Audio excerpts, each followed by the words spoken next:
Assalamualaikum warahmatullahi wabarakatuh. Waalaikumsalam warahmatullahi wabarakatuh. Bismillahirrahmanirrahim. Alhamdulillahilladzi hadana li hadza wa ma kunna linahtadiya laula an hadana Allah. Wassalatu wassalamu ala Rasulillah sayyidina wa habibina wa syafi'ina wa maulana Muhammadin ibn Abdillah wa ala alihi wa sahbihi wa man tabi'ahu wa nasarahu wa wala, amma ba'du. Yang kami hormati juga kami muliakan guru-guru kita, bil khusus Ki Haji Nawawi SPDI, yang kami hormati Ki Haji Yusuf Arbi MA,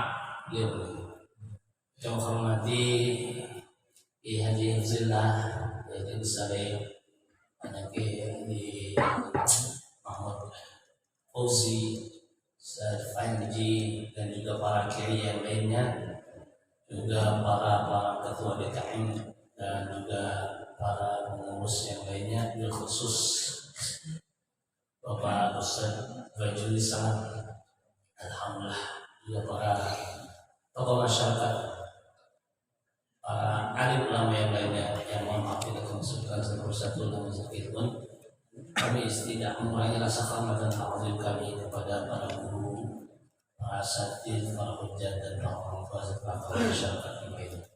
Syukur alhamdulillah pada kesempatan pagi hari ini, dengan izin Allah kita sama-sama dapat hadir di majelis ini dalam rangka thalabul ilm. Kita sudah niat dari rumah, nawaitu an atlubal ilm talaban li ridhaillah. Aku niat menuntut ilmu itu dalam rangka mencari ridha Allah.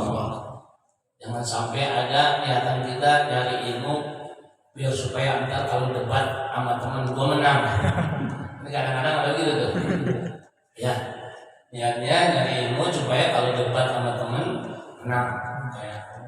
Ngapain kita dalam ilmu kita debat? Dalam Al-Quran saja Allah katakan wajadilhum billati hiya ahsan. Kalau kita ada perdebatan, ada satu permasalahan ini, ya udah kita debat dan kita cari dengan cara yang baik.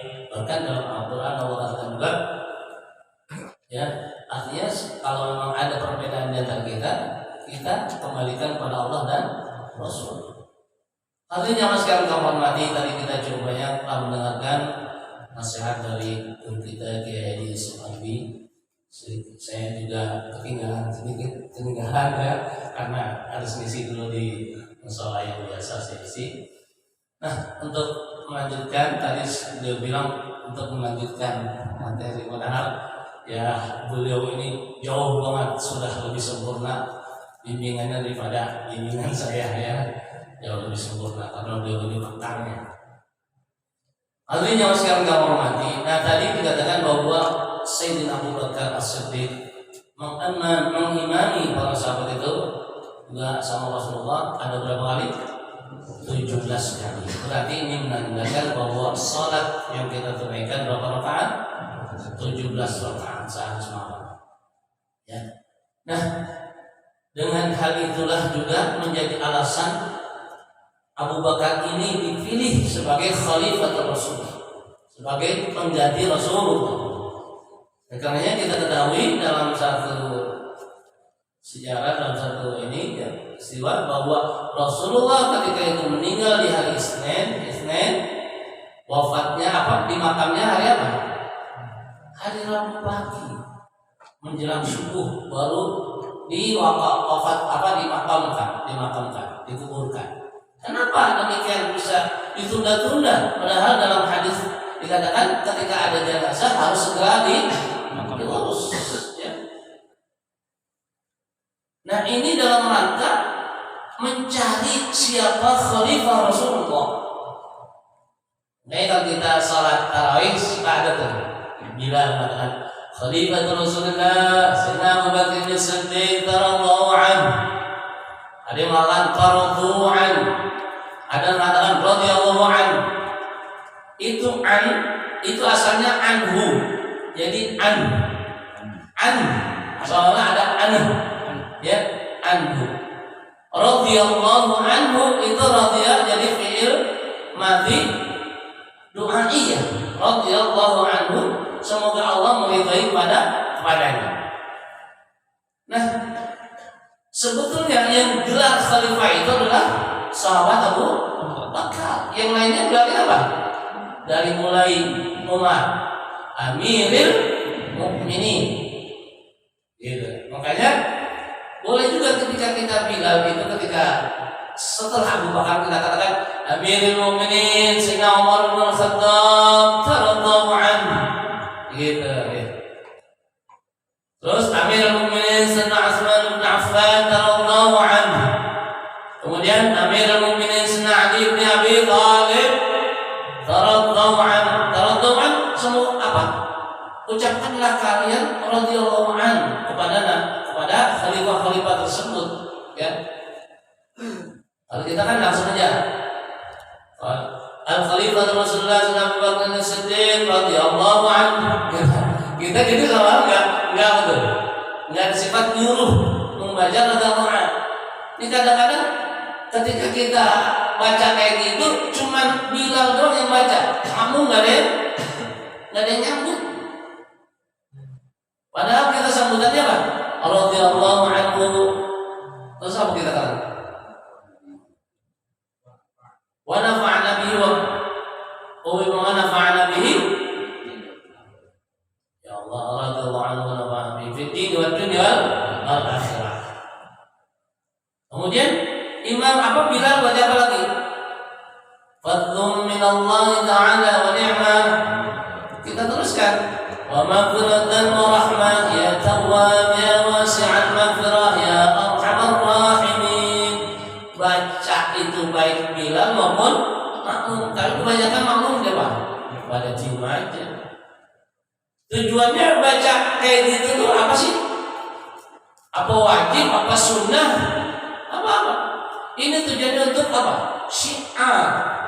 Ya, syiar. Seandainya nggak baca-baca kayak gitu, boleh nggak sholat tarawih? Nggak boleh. Nah, kenapa kita baca Khalifah Abu Bakar, Umar, Utsman, Ali? Ini menunjukkan membedakan antara kita sama-sama Syiah. Syiah itu kan yang ini cuma siapa? Sayyidina Ali. Dianggap Sayyidina Ali lah yang paling berhak untuk menjadi Khalifah Rasulullah. Nah, pertimbangannya kenapa Khalifah Abu Bakar yang terpilih sebagai pengganti Rasulullah? Nah, tadi itu di antaranya ketika Rasulullah tidak sempat mengimami sholat, siapa yang disuruh? Khalifah Abu Bakar. Ketika Rasulullah hijrah dari Mekah ke Madinah, siapa yang menemani? Khalifah Abu Bakar. Ketika di dalam dakwahnya, siapa yang paling banyak menyumbangkan hartanya kepada Rasulullah? Khalifah Abu Bakar. Semua hartanya gak ditinggalin. Kalau kita kan mana buat bini, mana buat keluarga kan. Rasulullah gak mikirin itu. Rasulullah katakan ada Allah dan Rasulnya, ada cukup kayak gitu. Nah inilah pertimbangan. Ya, pertimbangannya Abu Bakar itu seperti itu. Ya, pokoknya saya ada Allah dan Rasul. Ya, kayak gitu aja. Ya. Biarpun harta saya habis untuk perjuangan Rasulullah, nggak masalah buat saya. Gitu. Allah ganti, yakin, ya kan? Akhirnya masyarakat hormati. Kemudian disinilah dikatakan tadi, ketika kita mau bermakmum kepada seseorang atau menegur seseorang itu jangan kita tepuk pundaknya. Ada orang yang tingkat apa namanya itu refleksinya sangat tinggi, itu bisa jadi orang kita mengikut di belakangnya, kita tepuk badannya. Kalau dia refleksinya tinggi, orang Betawi namanya bisa begini, ya, karena kan udah biasa. Orang-orang dulu kan jangankan lagi gini, duduk diserang langsung ini bisa, ya itu. Wah, apa Pak saya kan gitu, pakai mau aturan boleh, ya Allah, ya. Jadi walaupun dia begini, apalagi duduk itu serang orang langsung bisa, gitu. Nah ini kadang-kadang Kita kenapa nggak perlu untuk nyolek, nggak perlu untuk nepuk belakang orang atau pundak orang ketika kita ingin bermakmum? Karena yang wajib niat menjadi makmum adalah si makmum. Imam tidak wajib niat jadi imam. Jadi cukup kita sebagai makmum kalau ingin bermakmum pada seseorang yang ada di depan kita, udah langsung kita di sampingnya aja atau di belakang sedikit. Kalau guru saya dulu ngajarinnya satu hasta ukurannya sama imam, jangan terlalu nempel sama itu kaki sudah tidak terlalu nempel duduknya apa dirinya.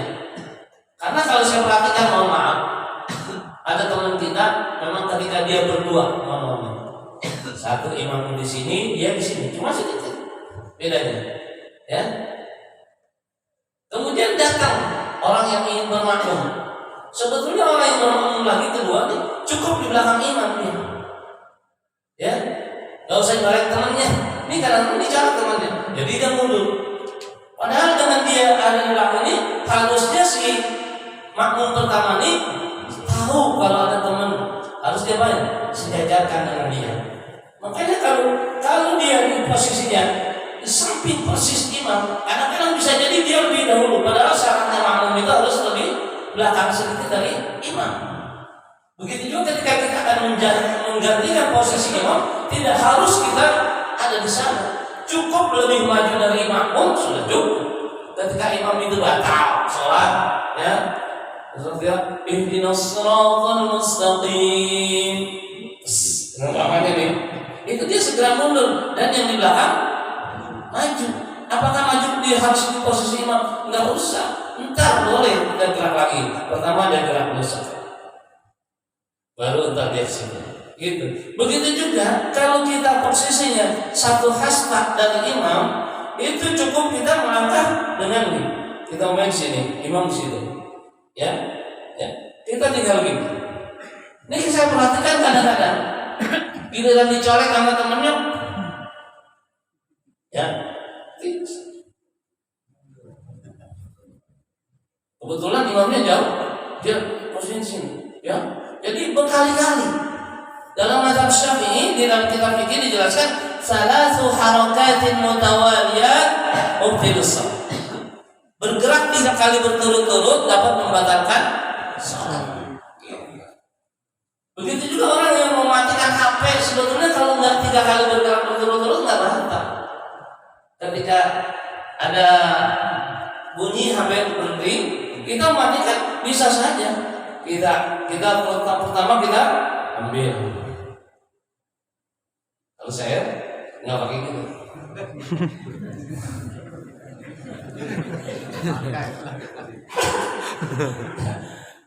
Jadi artinya nggak batal. Yang penting jangan berkali-kali gerakan kita. Nah ini ya. Artinya zaman sekarang kita hormati. Nah tadi menunjukkan bahwa orang yang berhak menjadi imam tadi itu, jadi jangan sampai kedatangan para atau guru datang imam yang bukan aslinya dicolek mundur.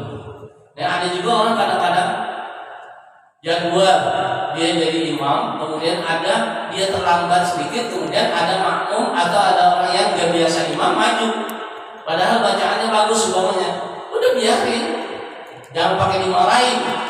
Lu jatah gua imam, lu imam.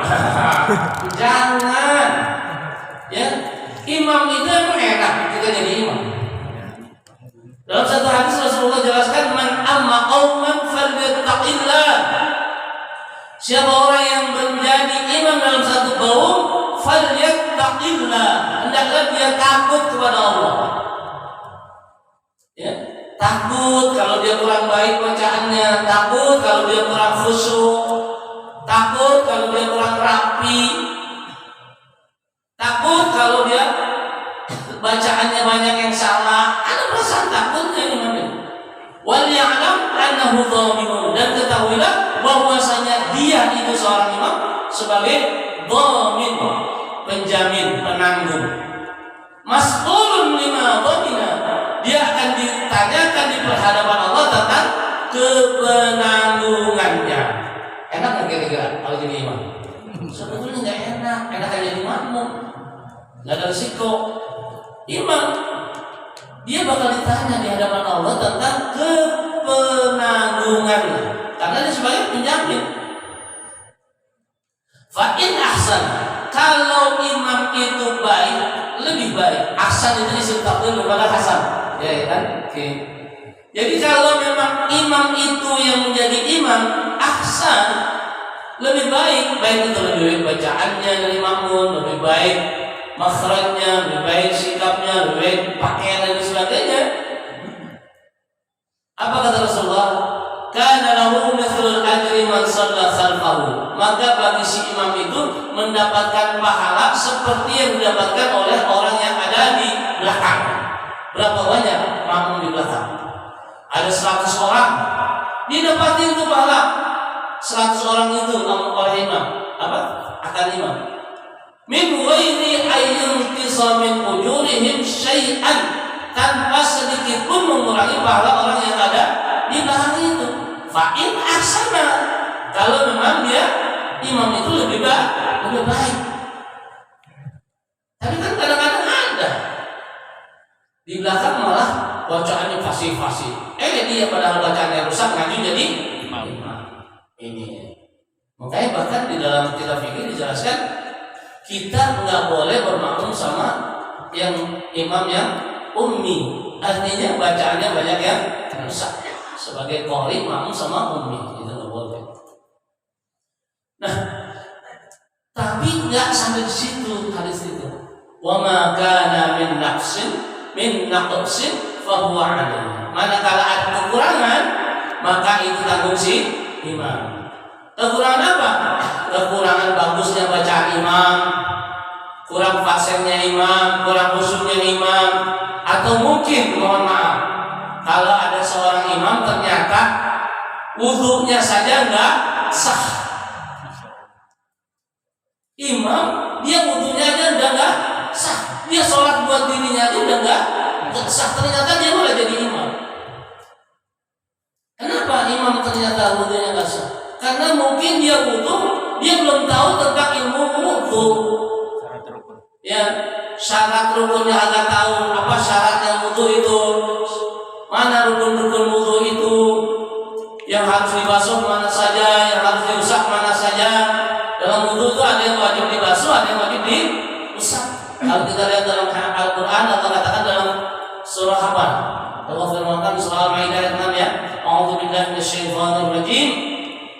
Ya ayyuhalladzina amanu idza qumtum ilas salati faghsilu wujuhakum wa aydiyakum ilal marafiq wamsahu bi ru'usikum wa arjulakum ilal ka'bayn.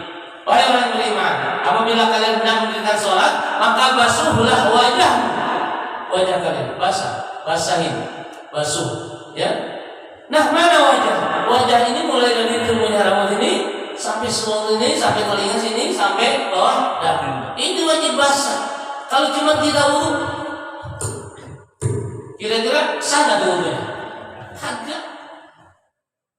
Wa aydiyakum ilal marafiq, dan basuhlah kedua tanganmu sampai sikut. Sampai sikut harus basah. Dalam fikih mazhab Syafi'i ma'al mirfaqain, artinya berserta dua sikut ini harus basah. Ini kadang-kadang kita demok-demok apa bahasanya? Di sini kita basahin sampai sini, sininya cuma gini-gini. Ya, udah buru-buru ya. Yang namanya basah, makanya paling bagus dulu ngajarin gitu. Ya, atau keran kita dari ujung sini sampai sikut basahin. Ini kadang-kadang cuma sampai sini. Karena bajunya keras mau digulungnya sampai sini tuh. Ini agak sah, dia aja kan udah nggak sah, ya harusnya sampai sikut, gitu, ya. Kalau dulu orang, memang dulu kita kan, apalagi di pesantren-pesantren daerah kan, itu di kolam, di empang kita tuh, saya termasuk tuh, ya, wah, biar kata kita cidulan gitu. Tapi itu kan apa? Karena airnya cukup 2 kula. Kalau airnya tidak cukup 2 kula, kemudian kita wudu, dan kita baru basuh muka, air kecepretan di situ. Kita buat basuh tangan, udah enggak basah. karena itu sudah termasuk air yang musta'mal. Ini dalam cara wudhu aja kita harus tahu.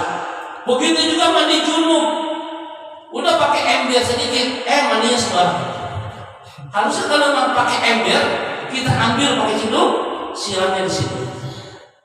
Ya, itu lagi siram sini.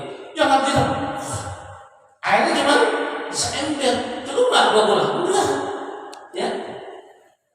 Hadis zaman sekarang terhormati. Kemudian kita mengusap kepala. Wamsahu bi ru'usikum. Usaplah sebagian kepala kalian. Itu bi-nya ditam'in untuk menunjukkan sebagian kepala. Seluruhnya kepala sunnah.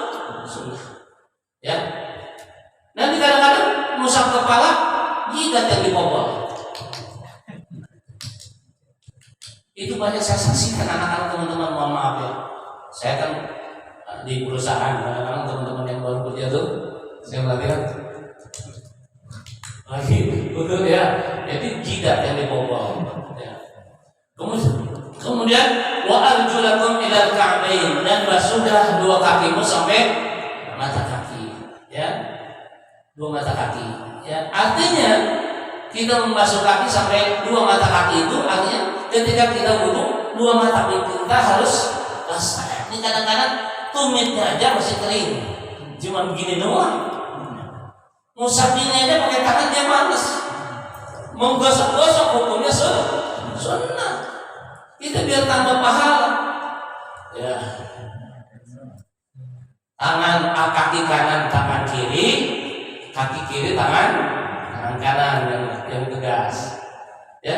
Untuk mengusap 2 telinga ini hukumnya sunnah. Ya. Kemudian yang keenam adalah tertib. Jadi rukun wudu yang 6 itu kita harus pahami. Begitu juga syarat sah wudu. Ya, di antaranya Islam, tamyiz, kan gitu. Ya.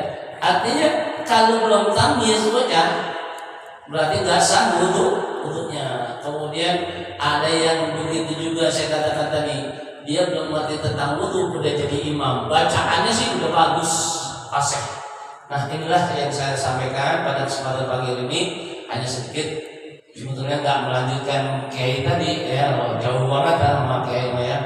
Kita cuma sedikit ngasih gambaran atau pengalaman bahwa tadi yang saya katakan, kenapa Rasulullah dipilih, Abu Bakar dipilih sebagai khalifah Rasulullah, pertimbangannya apa di antaranya? Rasulullah memerintahkan Abu Bakar untuk jadi imam. Kemudian yang menemani Rasulullah hijrah juga Abu Bakar. Hartanya yang dikeluarkan untuk perjuangan Rasulullah adalah Abu Bakar. Yang orang yang pertama kali masuk Islam di kalangan orang dewasa adalah Abu Bakar. Dasar inilah Abu Bakar dipilih sebagai khalifah Rasulullah sallallahu alaihi wasallam. Mudah-mudahan ada manfaatnya. Wallahu muwaffiq ila aqwamit thoriq. Assalamualaikum